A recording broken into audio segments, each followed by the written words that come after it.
زمونږ د رسول الله مبارک یو صحابي دی حضرت سلمان فارسی رحمه الله رضی الله عنه د دې ایران د علاقې او د اصفهان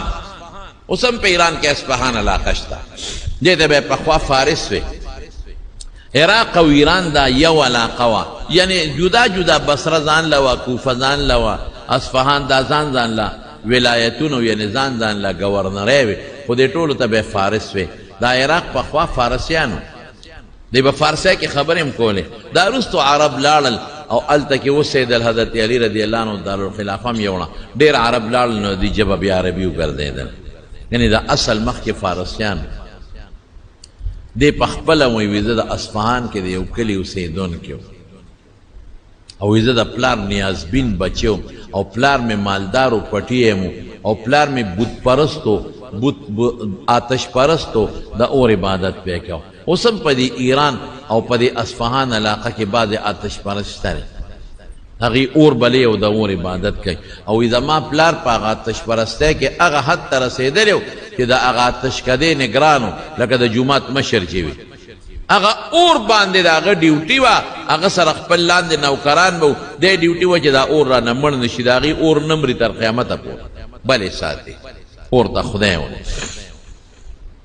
وی زه به پټو ته تلم راتلم نو چې پټو ته به تلم نو زمونږ په لاره کې د عیسایانو یو چرچ و عبادت خانه وه یو ځل هغې ته ورننوتم چې تورېږه ګورم چې د عیسایان څنګه عبادت کوي وی چې لاړم هغوی د خدای عبادت کو هغه وخت کې پکې صحیح عیسایان ځکه حضور پاک لا نو راغلی هغه عبادت کو یا مې خوښ شو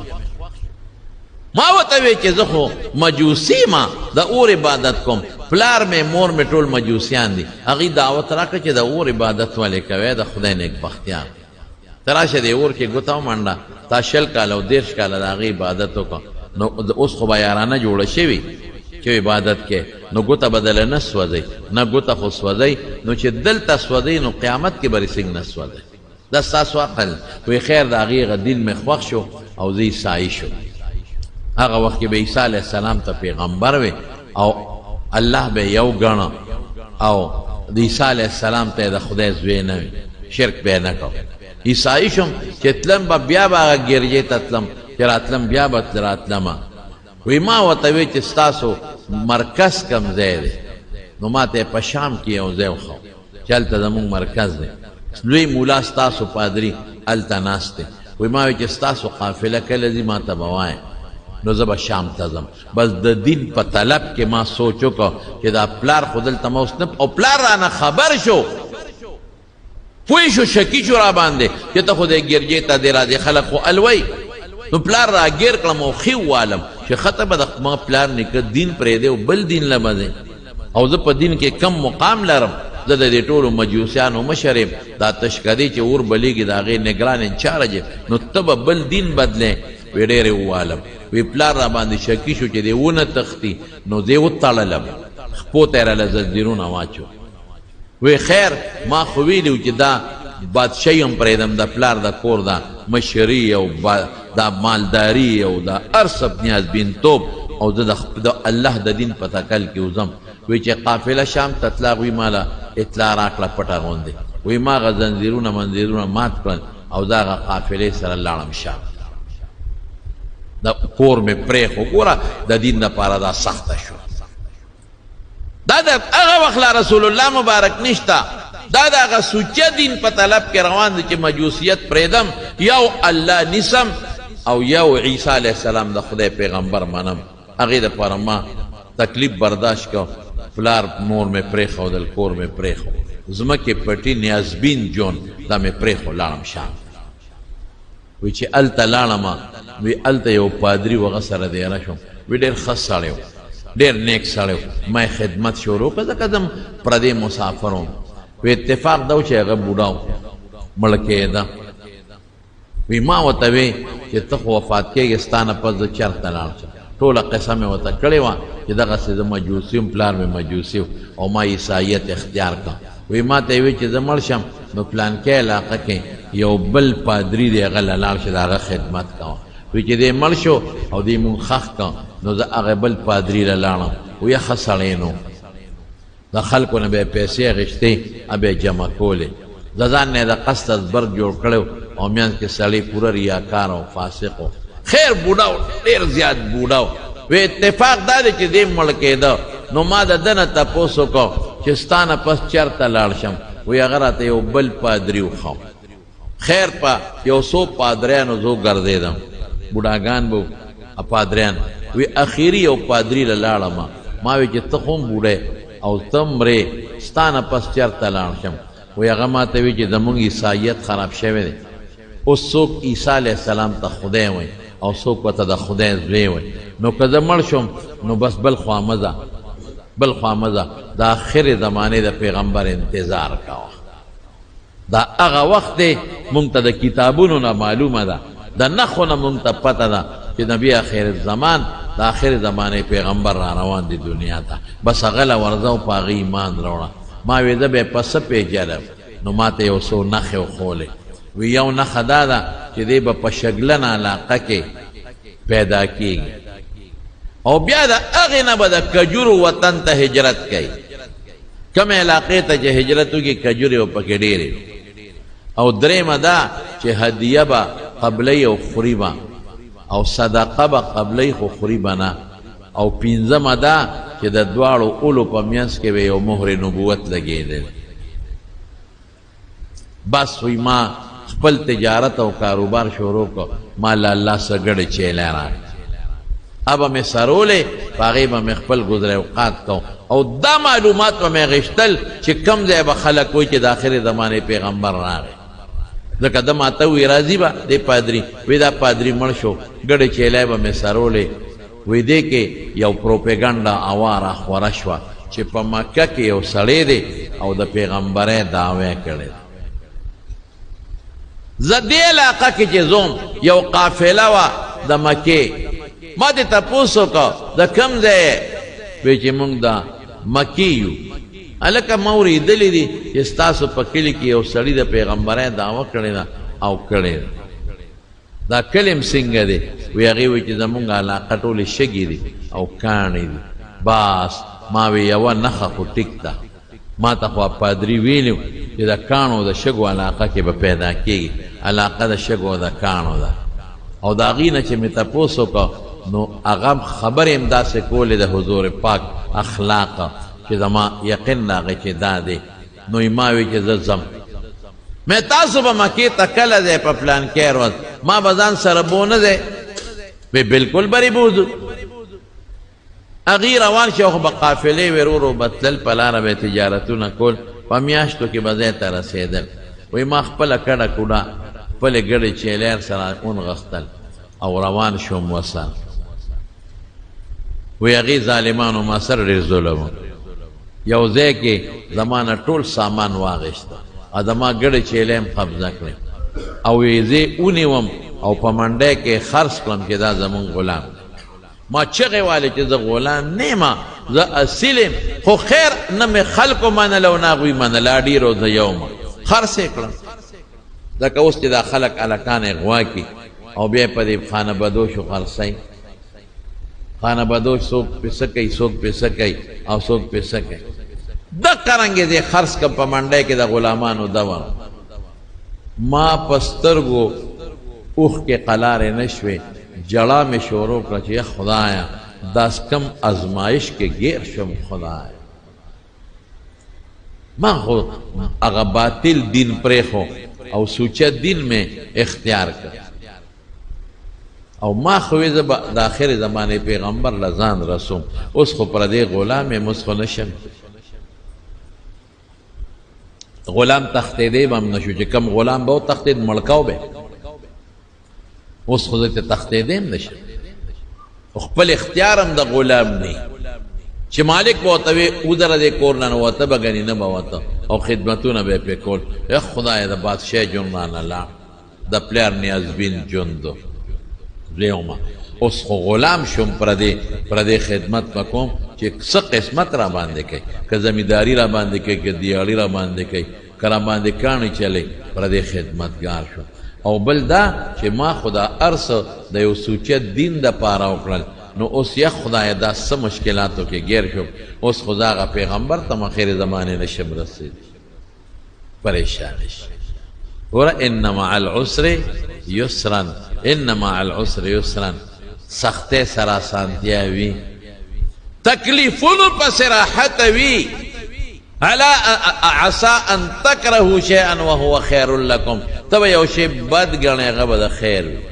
عسى ان تحبوا شيئا وهو شر لكم تبا یو شی خ گنے بشر دته دا شی بد ښکارې دو غلامی واقعي خبره ده چې د غلام شوم مولا چې را باندې سکی کیبا او زه دنه تختې دیم نشم اخر زمانه پیغمبر د بسنګ رس وی یو مالک با پا یو خرسولم بل پا بل تقریبا سور لسو مالکانو پا یو بل خرس سور لسو اخیری چی چاواغشتا مغد مدینه منوری یو یهودیو مدینه تو رسید ورا اللہ تو لاری ورطرور وسانے چی مدینه تو رسید ما دیکھ یو رز ما پا پٹو کے بوٹو کے خدمت کو زکا غلامو او دې کې چغې جوړې شوې چې د آخر زمانه پیغمبر راغی مدینې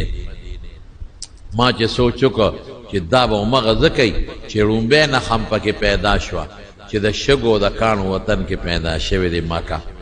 دویمه نښم پکې پیدا شوه چې هجرت یې وکړه هغې وطن ته چې هغه د کجورو وطن دی ما ته پادري ویلي دا خو د کجورو وطن ته راغی قبا کې حضور پاک صلیری صورت تقریبا دیرو نو ما ویورګه نورې نښې پکې ګورم نو ما خپل مولا ته ووې چې ماله لږې کجورې راکه په کار مې دي وی یو څه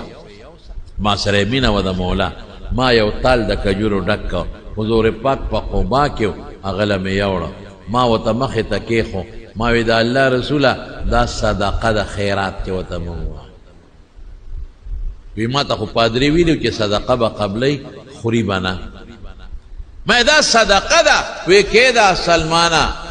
مونږ پیغمبران صدقې نه خورو او مرګرو ته وی خوره نو مرګرو کجورې خوړې ما وی درې منه خم ښکاره شو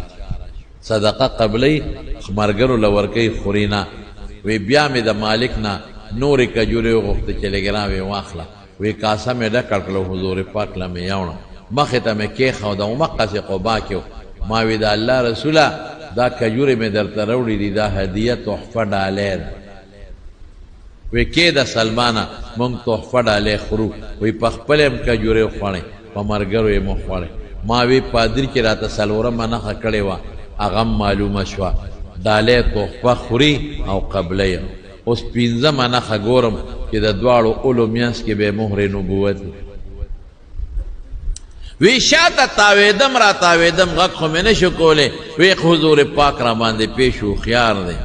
وی صادر یې په سر و د کمیس په ځای صادر هغه صادر مبارک یې ښکته کړه وی د دواړو اولو میانس کې مهر نبوتو هغه مې ولیده د کمترې د اګې عمره یو وړه غوندې غوټه وه هغه مې ولیده او پې ور پرېوتم او بې اختیاره مې خپلوله او ډیر مې وجړل پوه شم چې نښې خو په ټولو په ده کې دي چې کمې ما ته عیسایي پادري ښولی او د آخر زمانې پیغمبر خو هم دی نو ما وجړل ډیر زیات مې وجړل چې هم ستا په تکل کې زه غلام شم پردې نوکر شم ګډې چیلی لاړې ما وې زه به تا څنګه مونم خو خدای پاک راته وښوده خدای هغې ځمکې له راوستمه چې کومې ځمکې ته به تا هجرت کوم حضور پاک د مټونې وم ځان ته را مخکې کړم او ډېره زیاته مینه یې را سره وکړه قسم په خدای زموږ مبارک پیغمبر کې ډېره مینه وه ښه اخلاق یې لرل مسلمان سره به محبت کو مسلمان سره به مینه کوله او دا د پیغمبر خوی دی مونږ لم پکار چې داسې و ما ورته ټوله قصه وکړه حیران شو رسول الله مبارک اوس د یهودي غلام په چا مې بل چا خرڅ نه کي بل خوا لاړ نشمه وی ما ته وی سلمانه لاړ شه یهودي صاحب مالک سره د خبره وکړه مونږ به ولسه پیسې میسې برابر کو او تا به آزاد مکاتبه وته ما یهودي له لاړم ما سره مکاتبه وکړه مکاتب وته وی زه به دله 200 شرط را باندې ولګوم هغه شی به دله پوره کړم ما به آزاد کړي چونکې زه خو د هغه خوښ وم ما خو د اخلاص خدمت کوم نو ماته نه خرڅولم او چې اوسم چې څوک چې نه خرڅوي نو داسې قیمتونه وي چې هغه د اغېشتو ني ماته وی ښه بالکل به دې خرڅ کړم خو په یو شرط یو دا دی چې ماله به یو مقدار د سرو زرو یاد کړه چې دومره سره زر به راکړې او دویم دا چې ماله به کجورې باغ کرې نو چې هغه باغ کامیاب شي او میوه وکړي نو هله به دی ازادو بس ما وی سلمانه دا خو یو هم نه کېږي ما سره سره زر کم او کجوره چې وکرې او میوه کوي په هغې کې خو ډېره موده لګي رالم رسول الله مبارک ته مې چې صاحب کار ونه شو ولې داسې شرطونه ولګول چې هغه زما د وسه بار دی چې ما وی رسول الله مبارک وفرمایل ورشه شرط ورسره ولګوه الله به خیر کړي ما صاحب دا بس وی ته پرېږده وی لاړم مالک سره مې شرط ولګاو شرط ولګېد وی څه موده پس حضور پاک ما پسې سړی راولېږه چې راشه ورلم وی چې اوله سره زر رالېږلي وو مال یې راکړل چې ورشه دا د مولا ته وتله ما صاحب دا خو لږ دي وی ته یو سا هلکه سره زر بچو ورکې څوک اوس غلام له مسلمان له به ورکې نه لیکن د حضور پاک پړه کې د یو سړي د ایمان څونه قدر د یو مؤمن مسلمان څونه قدر اسره در مې یوړل مالک ته مې ورکړل ها دا واخله تا دوه شرط او یو پکې سرو چې هغه په تلو تلو اقم روختل چې څومره د هغه شرط د حضور پاک معجزه یو شرط پوره شو وی ما ورته وی چې ما ته ځای وښایه چې بوټي دې لو کنم چې میوه وکړي تا راته ویلي دي وی ځای راته وښو د کجورو قسم یې م راته وښه تخمونه بوټي راکړل وی حضور پاک ته مې وی راغی وی په خپلو مبارکو لاسو په هغه ځای کې هغه کجورې ښخې کړې وی کال له ټولو کجورو میوه وکړه بغیر د دوو بوټو نه ټولو میوه وکړه وی چې میوه ونیوه د اول کچه نیسي نو حضور پاک لرالم چې صاحب بوټو خو کامیاب شو غټ شو په لږ سات کې او میوه ونیوله دانه خو دوو پکې دانه لا نه ده کړې وی چې راغې صحابه ورسره چې دا ولې عمر صاحب وی چې دا تا کرلی دا دوه پکې ما کرلی دي نو رسول الله مبارک هغه دواړه بوټي وویستل واپس نور یې د هغې په ځای وکرل هغې دوه هم ورسره په هغه کال میوه وکړه دا د حضور پاک معجزه آزاد ایک